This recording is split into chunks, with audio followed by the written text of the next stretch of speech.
Welcome to The Joyful Alchemist, the podcast where transformation meets inspiration. My name is Lynn Falconer, your guide on this journey of turning life's ordinary moments into extraordinary magic. Here we dive into personal growth, spiritual insights, and practical tools to help you unlock joy, purpose, and abundance. Whether you're seeking clarity, courage, or connection, this is your space to explore, evolve, and embrace the alchemy of joyful living. Let's ignite transformation, one powerful conversation at a time. January 14. Joseph's dreams. So Jacob settled again in the land of Canaan, where his father had lived as a foreigner. This is the account of Jacob and his family. When Joseph was 17 years old, he often tended his father's flocks. He worked for his half-brothers, the sons of his father's wives, Bilhah and Zilpah. But Joseph reported to his father some of the bad things his brothers were doing. Jacob loved Joseph more than any of his other children because Joseph had been born to him in his old age. So one day Jacob had a special gift made for Joseph, a beautiful robe. But his brothers hated Joseph because their father loved him more than the rest of them. They couldn't say a kind word to him. One night, Joseph had a dream. When he told his brothers about it, they hated him more than ever. "Listen to this dream," he said. "We were out in the field, tying up bundles of grain. Suddenly, my bundles stood up, and your bundles all gathered around and bowed low before mine." His brothers responded, "So you think you will be our king, do you? Do you actually think you will reign over us?" And they hated him all the more because of his dreams and the way he talked about them. Soon Joseph had another dream, and again he told his brothers about it. "Listen, I have had another dream," he said. "The sun, moon, and 11 stars bowed low before me." This time he told the dream to his father as well as to his brothers, but his father scolded him. "What kind of dream is that?" he asked. "Will your mother and I and your brothers actually come and bow to the ground before you?" But while his brothers were jealous of Joseph, his father wondered what the dreams meant. Soon after this, Joseph's brothers went to pasture their father's flocks at Shechem. When they had been gone for some time, Jacob said to Joseph, "Your brothers are pasturing the sheep at Shechem. Get ready, and I will send you to them." "I'm ready to go," Joseph replied. "Go and see how your brothers and the flocks are getting along," Jacob said. "Then come back and bring me a report." So Jacob sent him on his way, and Joseph traveled to Shechem from their home in the valley of Hebron. When he arrived there, a man from the area noticed him wandering around the countryside. "What are you looking for?" he asked. "I'm looking for my brothers," Joseph replied. "Do you know where they are, pasturing their sheep?" "Yes," the man told him. "They have moved on from here, but I heard them say, 'Let's go on to Dothan.'" So Joseph followed his brothers to Dothan and found them there.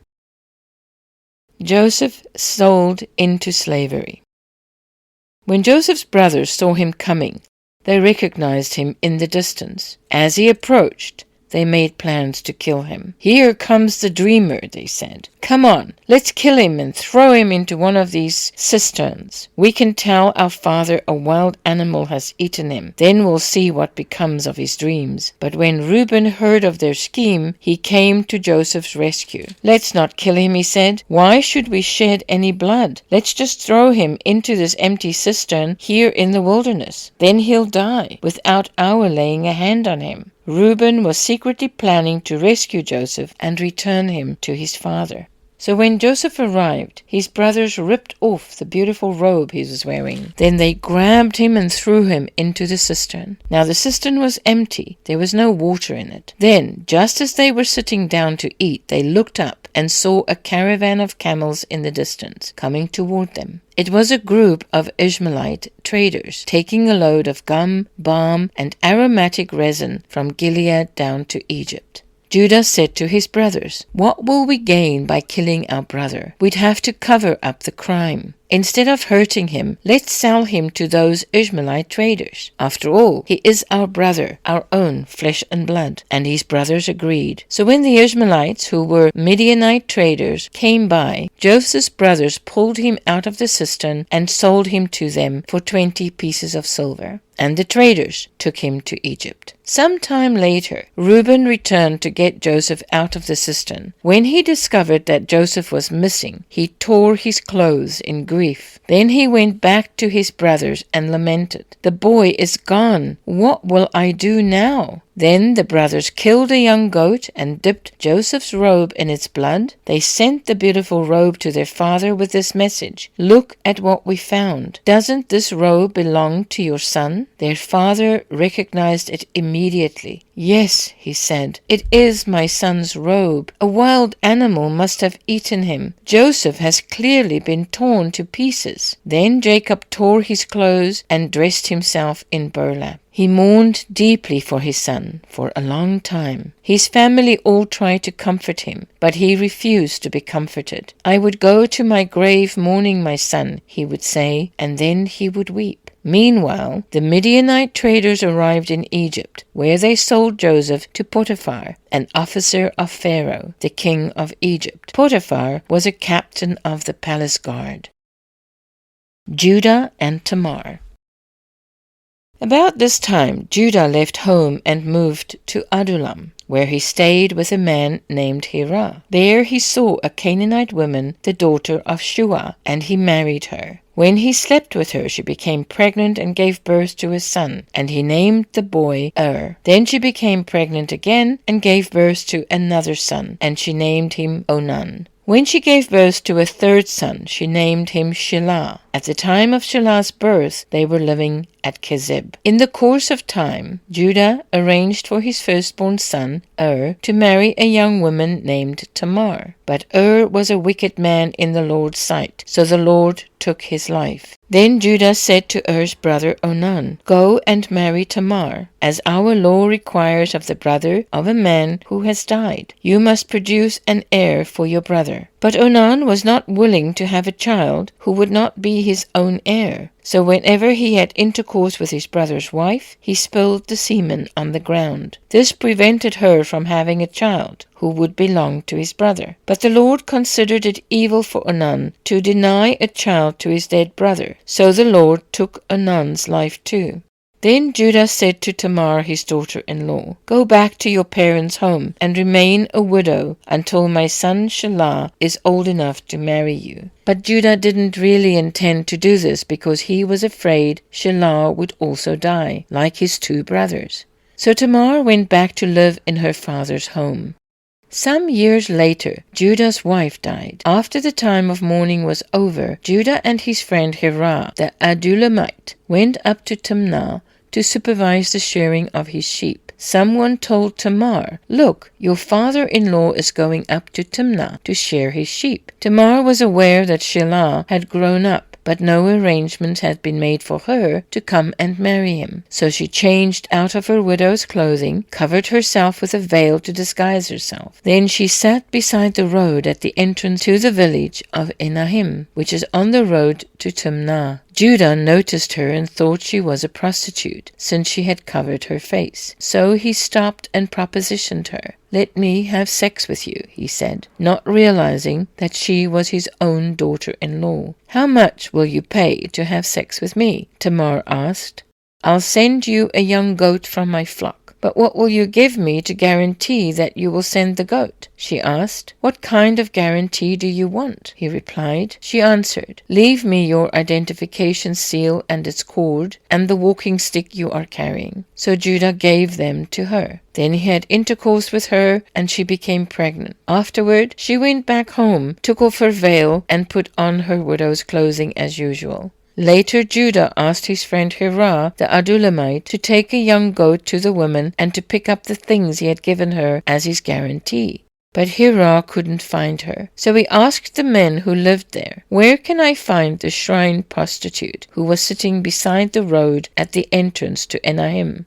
"We've never had a shrine prostitute here," they replied. So Hirah returned to Judah and told him, "I couldn't find her anywhere, and the men of the village claim they've never had a shrine prostitute there." "Then let her keep the things I gave her," Judah said. "I sent the young goat as we agreed, but you couldn't find her. We'd be the laughingstock of the village if we went back again to look for her." About 3 months later, Judah was told, "Tamar, your daughter-in-law, has acted like a prostitute, and now, because of this, she's pregnant. Bring her out and let her be burned," Judah demanded. But as they were taking her out to kill her, she sent this message to her father-in-law: "The man who owns these things made me pregnant. Look closely. Whose seal and cord and walking stick are these?" Judah recognized them immediately and said, "She is more righteous than I am, because I didn't arrange for her to marry my son Shelah." And Judah never slept with Tamar again. When the time came for Tamar to give birth, it was discovered that she was carrying twins. While she was in labor, one of the babies reached out his hand. The midwife grabbed it and tied a scarlet string around the child's wrist,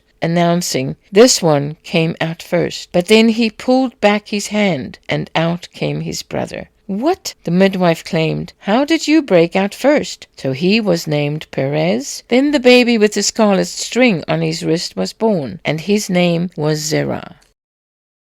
Descendants of Judah. Judah had 3 sons from Bathsheba, a Canaanite woman. Their names were Onan, and Shelah. But the Lord saw that the oldest son was a wicked man, so he killed him. Later, Judah had twin sons from Tamar, his widowed daughter-in-law. Their names were Perez and Zerah. So Judah had 5 sons in all. The sons of Perez were Hezron and Hamul. The sons of Zerah were Zimri, Ethan, Heman, Calcol, and Darda, 5 in all. 1 Chronicles chapter 2 verse 8 states, "The son of Ethan was Azariah."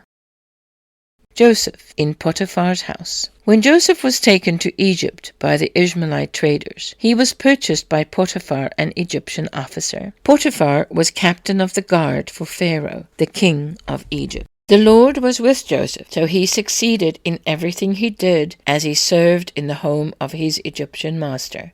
Potiphar noticed this and realized that the Lord was with Joseph, giving him success in everything he did. This pleased Potiphar, so he soon made Joseph his personal attendant. He put him in charge of his entire household and everything he owned. From the day Joseph was put in charge of his master's household and property, the Lord began to bless Potiphar's household for Joseph's sake. All his household affairs ran smoothly, and his crops and livestock flourished. So Potiphar gave Joseph complete administrative responsibility over everything he owned. With Joseph there, he didn't worry about a thing except what kind of food to eat. Joseph was a very handsome and well-built young man, and Potiphar's wife soon began to look at him lustfully. "Come and sleep with me," she demanded, but Joseph refused. "Look," he told her, "my master trusts me with everything in his entire household. No one here has more authority than I do. He has held back nothing from me except you, because you are his wife. How could I do such a wicked thing? It would be a great sin against God." She kept putting pressure on Joseph day after day, but he refused to sleep with her, and he kept out of her way as much as possible. One day, however, no one was around when he went in to do his work. She came and grabbed him by his cloak, demanding, "Come on, sleep with me." Joseph tore himself away, but he left his cloak in her hand as he ran from the house. When she saw that she was holding his cloak and he had fled, she called out to her servants. Soon all the men came running. "Look," she said, "my husband has brought his Hebrew slave here to make fools of us. He came into my room to rape me, but I screamed. When he heard me scream, he ran outside and got away, but he left his cloak behind with me." She kept the cloak with her until her husband came home. Then she told him her story. "That Hebrew slave you've brought into our house tried to come in and fool around with me," she said. "But when I screamed, he ran outside, leaving his cloak with me." Joseph put in prison. Potiphar was furious when he heard his wife's story about how Joseph had treated her. So he took Joseph and threw him into the prison where the king's prisoners were held, and there he remained. But the Lord was with Joseph in the prison, and showed him his faithful love. And the Lord made Joseph a favorite with the prison warden. Before long, the warden put Joseph in charge of all the other prisoners and over everything that happened in the prison. The warden had no more worries, because Joseph took care of everything. The Lord was with him and caused everything he did to succeed.